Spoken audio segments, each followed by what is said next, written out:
Eertiraan daangaa Itoophiyaan seenni lammiilee Itoophiyaa simmiinee jedhan pirezidantiin Eertiraa Isaayaas Afwerqii gaaffiif deebii addatti mootummaa yookiin miidiyaa biyyaalessaa Eertiraa waliin taasisaniin dhimma kana isaan dubbatan. Itoophiyaan xalayaa UN'f barreessiteen mootummaan Eertiraa daangaa Itoophiyaa seeneera akkasumas immoo lammiilee hubaa jira jechuun himatteetti. Dhimma kanaaf deebii kan kennan pirezidantiin Eertiraa kun sobaa jedhan. Paartiin badhaadhinaa jechuunis paartiin Itoophiyaa bulchaa jiru qophii waraanaa taasisuuf dhoksuuf jecha himata dhiyeessedha jechuun busheessaniiru. Pirezidantiin Eertiraa dhimmoota garaagaraa irratti haasaa taasisaniin mootummaa Itoophiyaa, paartii badhaadhinaa akkasumas haala amma Itoophiyaa keessa jiru irratti qeeqa garaagaraa dhiyeessaniiru. Pirezidantiin Eertiraa dhimma biyyoota kaaniiti malee dhimma biyya isaanii hin dubbanne.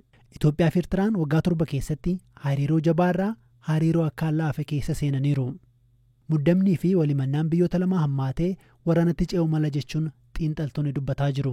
Pirezidantiin Eertiraa gaaffiif deebii taasisaniin dhimmi tokko kaasan immoo dhimma ulaa galaanaa Itoophiyaan gaafataa jirtudha.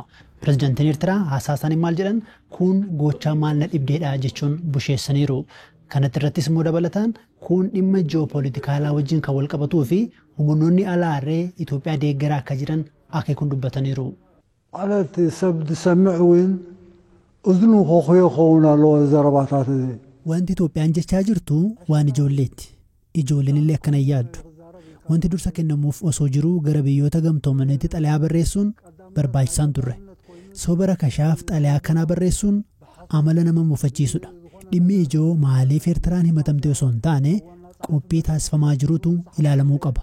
Yeroo ammaa rakkinootni Itoophiyaa keessa jiran kan eertee xumurtuyyuu miti. Sochii waraanaa labsame dhoksuuf Eertiraa himachuun waan nama saalfachiisudha. Ammatti qaamoleen lamaan nagaa barbaannaa jechaa jiru. Waraana kaaba Itoophiyaa irratti kan hirmaatte Eertiraan waliigaltee Piriitooriyaa keessa garuu qooda hin qabdu.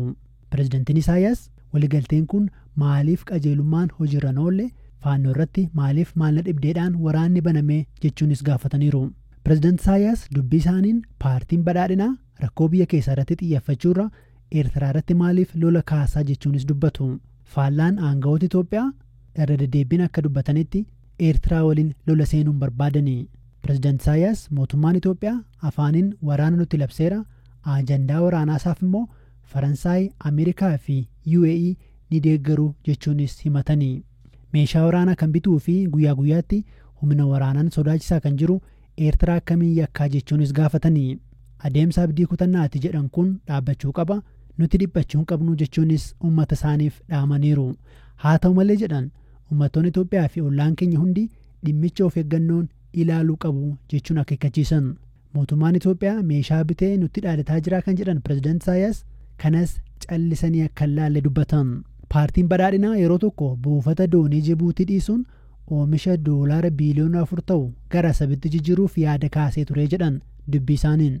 Nuti immoo biyya ollaa miidhuuf karoora kanaa akka hin qabne itti himnee jedhan pirezidantii Isaayaas.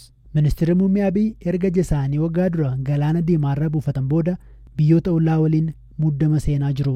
Kanneen gaaffii Itoophiyaan gammachuu hin qabne keessaa tokko immoo Eertiraadha. Pirezidantii Isaayaas Itoophiyaan gama Somaalilaandis buufata doonii fi bakka humna galaanaa qubsiisan ijaaruuf yaaliin godhan kan qoqqoodiinsa uumuu fi lola kaasu jechuun dubbataniiru.